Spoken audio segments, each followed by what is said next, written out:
Գագիկ, քո կարծիքով ո՞րն է Աստծո ամենամեծ պարգևը։ Իմ կարծիքով Աստծո ամենամեծ պարգևը ընտանիքն է, այն ընտանիքը, որտեղ կա սեր և փոխադարձ հարգանք։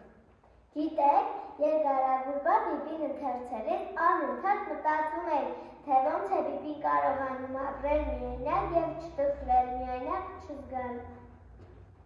Երևի շատ ուժեղ է։ Դե հա, Բիբին տարբերվում է իր ուժեղ, ազնիվ և ուրախ տեսակով։ Նա իր և ընկերների յուրաքանչյուր օրը տոն էր դարձնում։ Օրինակ, Իդարթյոլենի զարմանալի ճանապարհորդությունը գրքի հերոսնապաստակը ապրում էր մի ընտանիքում, որտեղ նրան շատ էին սիրում, սակայն նա չէր գնահատում ընտանիքի ջերմությունը, և երբ նա հայտնվում է ծովի հատակը ու հանդիպում այլ ընտանիքների, հասկանում է, որ ամենակարևորը ընտանիքն է։ Հարի Փոթերն ընթերցելիս ես շատ էի տխրել, որովհետև նրա ծնողները շուտ էին մահացել, իսկ մորաքրոջ ընտանիքը նրան չէր սիրում։